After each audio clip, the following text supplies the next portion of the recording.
치료 요양비, 기침유발기 요양비, 양압기 요양비들을 지원하고 있습니다.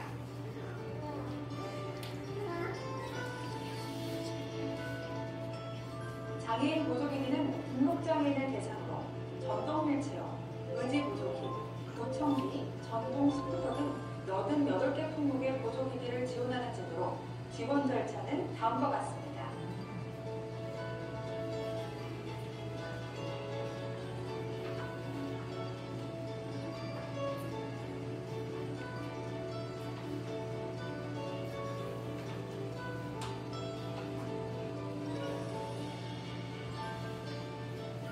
임신, 출산 진료비는 임신 중이거나 출산한 수급권자와 출생일로부터 1년 이내의 여가에게 지원이 되는데요. 보장기관이 지원을 결정한 날부터 출산 예정일로 1년까지 사용이 가능합니다. 일회종 구분 없이 60만 원이 지원되며 일일 사용할 한도 제한 없이 산부인과 진료과목으로 진료를 받는 경우 별도의 카드 소지 없이 진료가 가능합니다.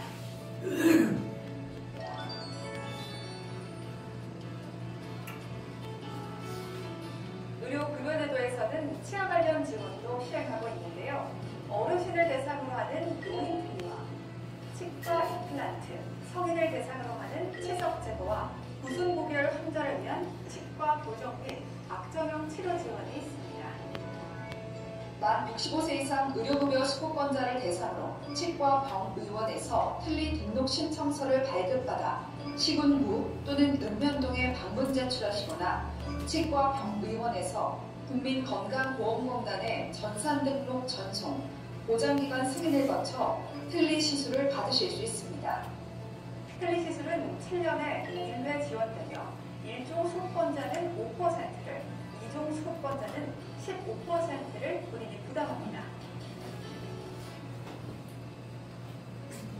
치과 임플란트는 만 65세 이상 부분 무치약 환자를 대상으로 역시 치과 병의원에서 치과 임플란트 등록 신청서를 발급받아 시군구 또는 읍면동에 방문 제출하시거나 치과 병의원에서 국민건강보험공단에 전산 등록 전송, 보장기관 승인 후 시술 받으실 수 있습니다. 1인당 평생 2개가 지원되며 부분 틀니와 중복하여 지원받으실 수 있고 1종 수급권자는 10%를, 2종 수급권자는 20%를 본인이 부담합니다. 국민의 구강건강을 향상시키기 위해 예방 목적의 치석제거 역시 의료급여로 적용되는데요. 만 19세 이상 수급자라면 누구나 연 1회 지원받으실 수 있고 의료기관 종별에 따라 1종 수급권자는 1,000원에서 2,000원, 2종 수급권자는 1,000원에서 15%의 비용을 본인이 부담하시면 됩니다. 구순구결 환자의 체계적이고 효율적인 치료와 관리를 위해 치과 교정 및 악정형 치료 사전 등록제도 시행하고 있는데요. 9개월, 구순혈을 동반한 치조혈, 구순혈을 동반한 9개월 환자로서 치과 교정 및 악정형 치료 사전 등록 대상자인 경우 의료급여를 적용받으실 수 있으며 의료기관 종별에 따라 2종 수급권자는 1,000원에서 15%의 비용을 본인이 부담하시면 됩니다.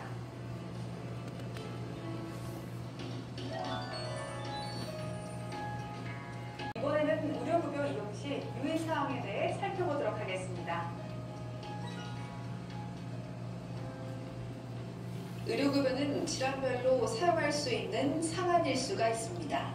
상한일수는 매년 1월 1일부터 12월 31일까지 병원을 방문하여 진료받은 일수와 입원일수, 투약일수를 모두 합산하여 산정되며 등록 중증질환, 등록 희귀 중증 난치질환은 각 질환별로 연간 365일, 만성고시질환은 각 질환별로 연간 380일, 그 외 기타 질환은 모두 합산하여 연간 400일입니다. 만일 상한일수를 초과하여 의료급여를 받아야 할 경우 상한일수를 초과하기 전 시군구청에서 연장 승인을 받아야 하는데 등록 중증질환, 등록 희귀 중증 난치질환은 1회 90일 연장, 만성고시질환은 1회 75일 연장, 기타 질환은 1회 90일, 2회 55일씩 총 2회까지 연장 가능합니다. 연장 승인 신청자 중 등록 중증 질환, 등록 희귀 중증 난치 질환으로 각각 급여일수 455일, 만성 고시 질환 중 하나의 질환으로 각각 급여일수 455일, 기타 질환으로 급여일수 545일을 초과하여 의료급여를 받고자 하는 경우 의료급여 기관의 선택 범위를 차기 연도 말까지 제한하는 것을 조건으로 조건부 연장 승인을 신청할 수 있습니다. 다만 연간 급여일수 365일을 초과하는 수급권자가 연장 승인 신청 대상자임에도 신청을 하지 않을 시에는 독촉기간 만료일로부터 신청서 제출 시까지 의료급여기관 및 약국에서 발생한 진료비 중 급여 비용에 대하여 건강보험 수준의 본인 부담률을 부담해야 하며 연장 승인 신청서를 제출했으나 연장 불승인을 받은 경우에도 불승인 결정일로부터 3개월간 급여 비용에 대하여 건강보험 수준의 본인 부담률을 부담해야 합니다.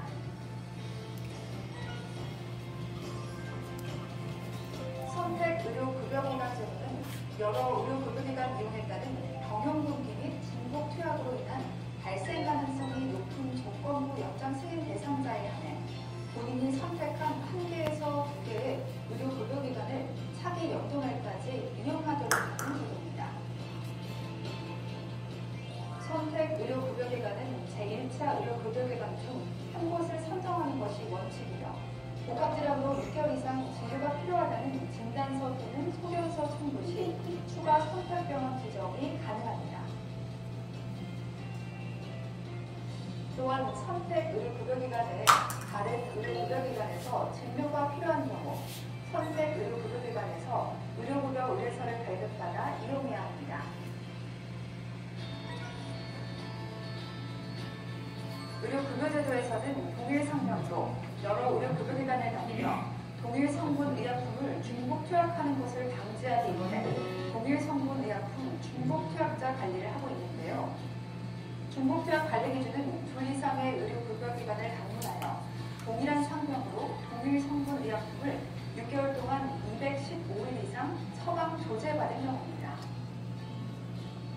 중복 투약 시 위반 횟수에 따라 약제비 전액 본인 부담이 발생하는데 최초 위반의 경우 중복 투약 사실 통지서를 발송하고 사례 관리를 실시하게 되며 2차 위반자는 3개월 동안 약제비 전액 본인 부담, 3차 위반자는 6개월 동안 약제비 전액을 본인이 부담해야 합니다.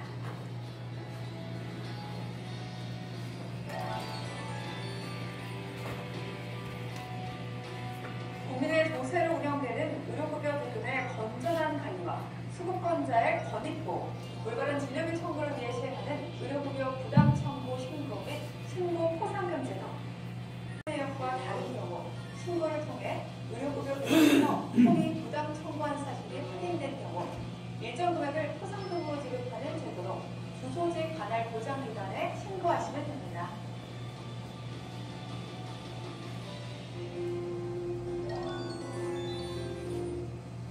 저희 의료급여 제도에 대해서는 여기까지.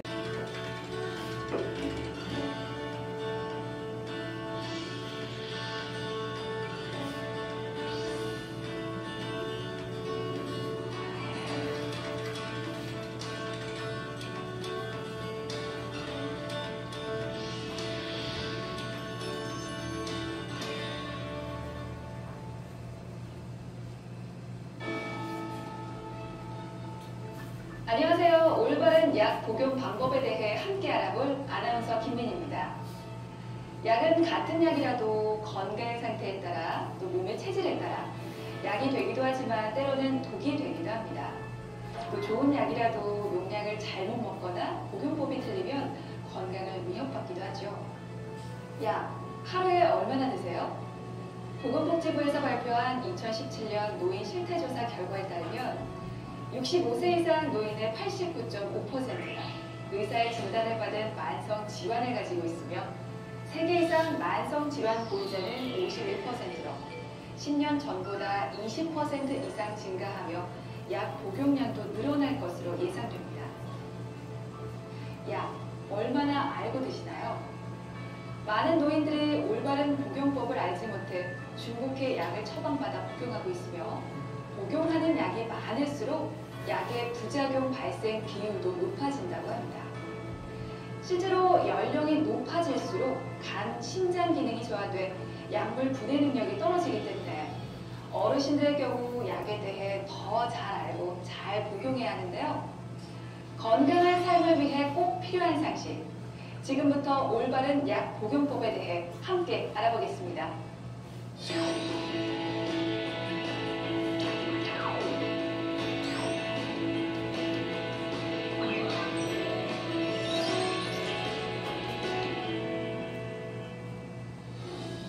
많은 사람들이 약을 잘못 사용하거나 지나친 약 복용으로 인해 건강을 위협받고 있는데요. 어떤 경우들이 있는지 함께 만나보겠습니다. 68세의 김정희 씨는 얼마 전 관절 질환으로 약을 처방받아 복용하고 있습니다.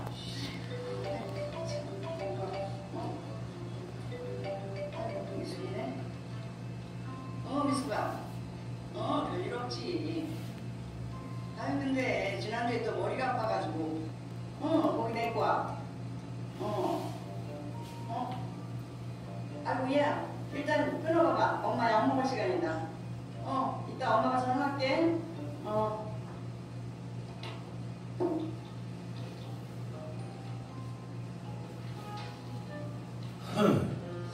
이거 다른 데서 처방받은 약이니까 같이 먹어도 되겠지. 지난주부터 두통으로 인해 고생한 김정희 씨는 근처 내과에 방문하여 두통약을 처방받아왔고 관절약과 두통약을 동시에 복용하고 말았는데요. 며칠 후 갑작스런 위경련 증세를 보인 김정희 씨. 어떻게 된 일일까요? 관절 통증으로 처방받은 소형 진통제하고요.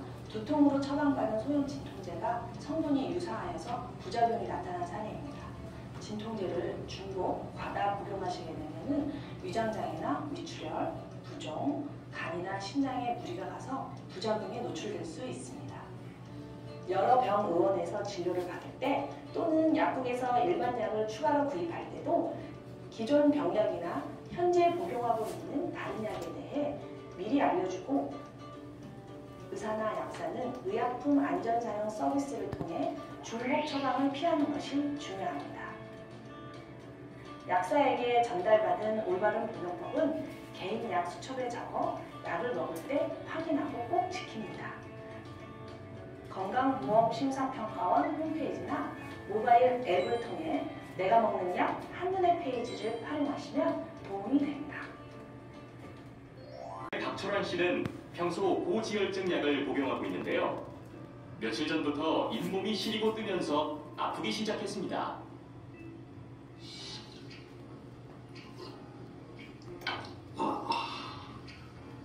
너 참 무전기로 이미 계속 시큰거리고 그래도 내가 치아 건강에 참 자신이 있었는데 에휴, 세월은 참 믿을 수 없고 그 지난번에 며느리가 몸에서 피날 때 먹으라고 야, 어디 있을 텐데.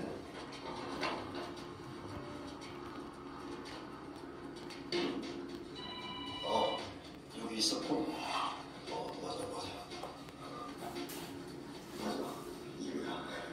박철환 씨는 나이로 인해 단순히 잇몸이 안 좋아졌을 거라고 생각하고 잇몸 치료제 약을 복용하고 말았는데요.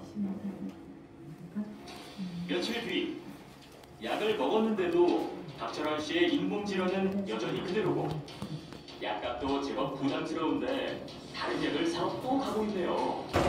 어떻게 된 일일까요? 고지혈증 약을 오랫동안 복용하시다 보면 약으로 인해 영양소가 소실되어서 잇몸 질환에 종종 노출될 수 있습니다.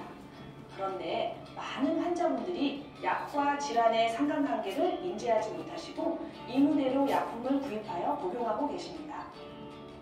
새로운 증상이 발견되면 임으로 약을 추가하지 말고 반드시 병원을 방문하거나 연락하여 증상에 맞는 약을 처방받으세요. 약을 변경하는 것만으로 증상을 완화할 수 있습니다.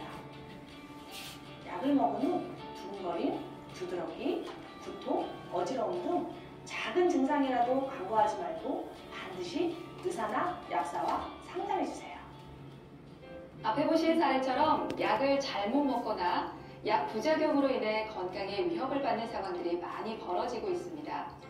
미리미리 대비하고 건강을 지키자는 마음으로 약 복용 상식을 재미있게 익힐 수 있는 OX 퀴즈를 준비했는데요. 함께 풀어볼까요? 첫 번째 문제입니다. 약은 식사 후 30분 후에 먹어야 한다.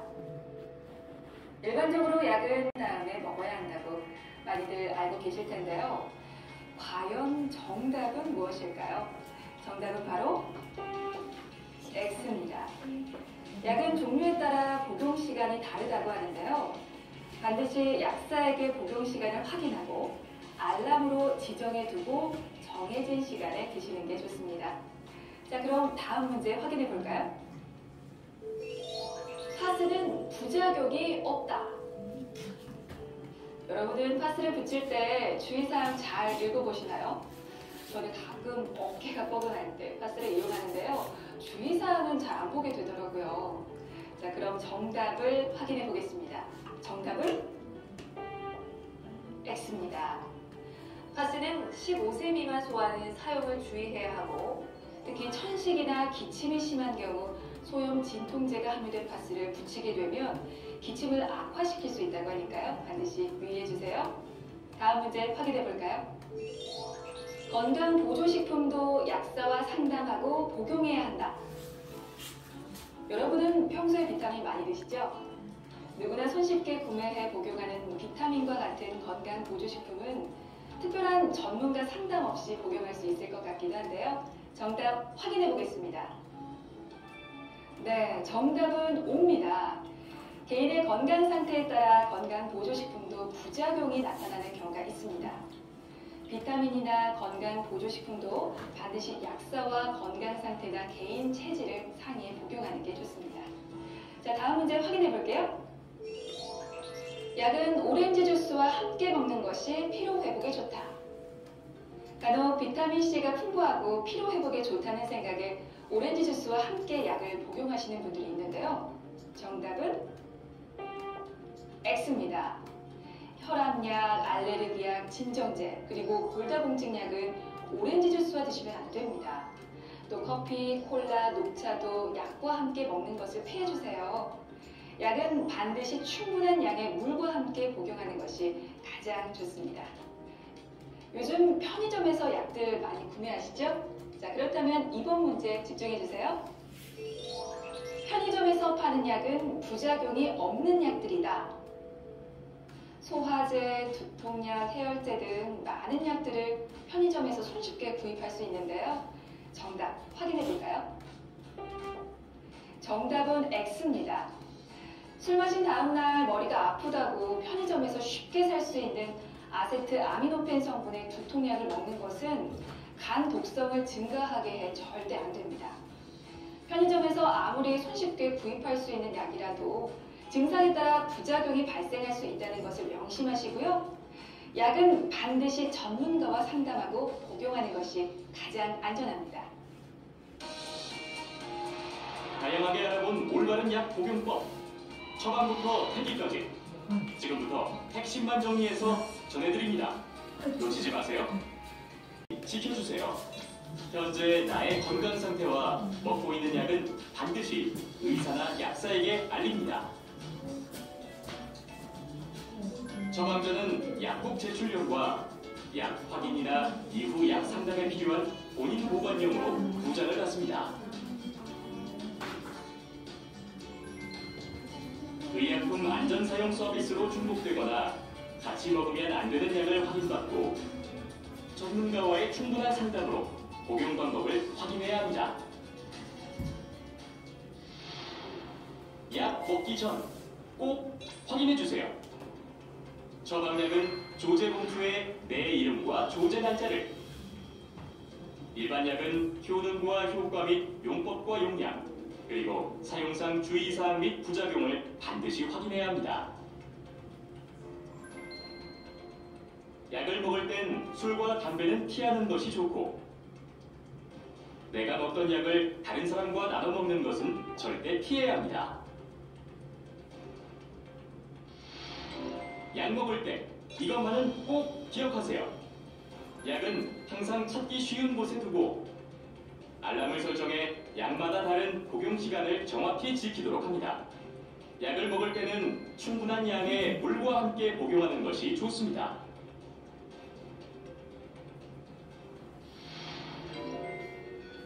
약은 먹고 나서도 중요합니다. 약 먹은 후 기억하세요. 복용 후 30분간은 눕지 말고 바른 자세를 유지하세요. 약을 먹은 후 증상이 낫지 않거나 나았다고 약의 용량이나 횟수를 임의로 줄이거나 늘리지 마세요. 약을 보관할 때 주의하세요. 약은 보관법이 모두 다릅니다. 보관을 잘못하게 되면 약의 독성이 증가하거나 약효가 떨어질 수도 있습니다.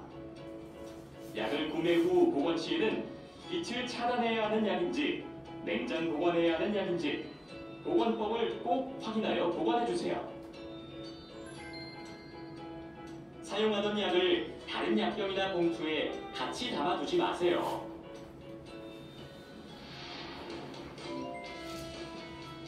약을 버릴 때 기억하세요. 유통기한이 지난 약은 반드시 폐기하고 폐기할 때는 포장을 제거한 후 가까운 약국에 가져다 주면 됩니다. 약의 처방부터 폐기까지 올바른 방법을 꼭 확인하고 지켜주세요. 지금까지 전해드린 올바른 약 복용법 잘 보셨나요? 100세 시대 아프지 않고 보내는 시간을 뜻하는 건강 수명이 어느 때보다 중요해지고 있는데요. 건강한 삶을 위해 내가 먹는 약이 어떤 약인지, 올바른 복용법은 무엇인지 의사, 약사와 미리 상담하고 꼭 기억하세요. 알고 먹는 약이 건강의 시작입니다.